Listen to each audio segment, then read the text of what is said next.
Hello, my name is Elbert Guillory and I'm the senator for the 24th District right here in beautiful Louisiana. Recently I made what many are referring to as a bold decision to switch my party affiliation to the Republican Party.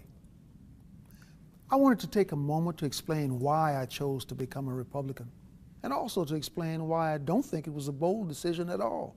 It is the right decision, not only for me, but for all my brothers and sisters in the black community. You see, in recent history, the Democrat Party has created the illusion that their agenda and their policies are what's best for black people. Somehow it's been forgotten that the Republican Party was founded in 1854 as an abolitionist movement with one simple creed, that slavery is a violation of the rights of man. Frederick Douglass called Republicans the party of freedom and progress. And the first Republican president was Abraham Lincoln, the author of the Emancipation Proclamation. It was Republicans in Congress who authored the 13th, 14th, and 15th Amendments, giving former slaves citizenship, voting rights, and due process of law. The Democrats, on the other hand, were the party of Jim Crow. It was Democrats who defended the rights of slave owners. It was the Republican President Dwight Eisenhower who championed the Civil Rights Act of 1957. But it was the Democrats in the Senate who filibustered the bill. You see, at the heart of liberalism is the idea that only a great and powerful big government can be the benefactor of social justice for all Americans. But the left is only concerned with one thing: control. And they disguise this control as charity. Programs such as welfare, food stamps, these programs aren't designed to lift black Americans out of poverty.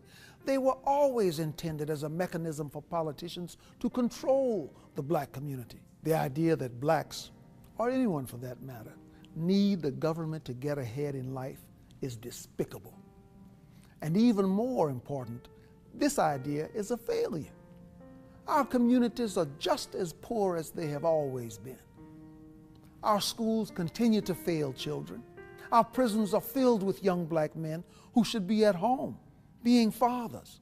Our self-initiative and our self-reliance have been sacrificed in exchange for allegiance to our overseers, who control us by making us dependent on them.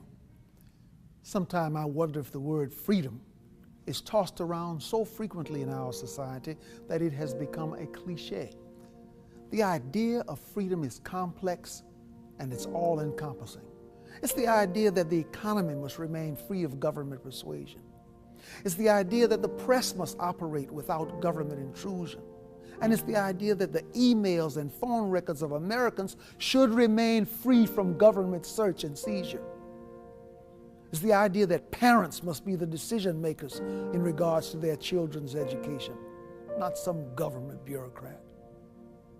But most importantly, it is the idea that the individual must be free to pursue his or her own happiness, free from government dependence and free from government control. Because to be truly free is to be reliant on no one other than the author of our destiny. These are the ideas at the core of the Republican Party, and it is why I am a Republican. So my brothers and sisters of the American community, please join with me today in abandoning the government plantation and the party of disappointment, so that we may all echo the words of one Republican leader who famously said, "Free at last, free at last. Thank God Almighty, we are free at last."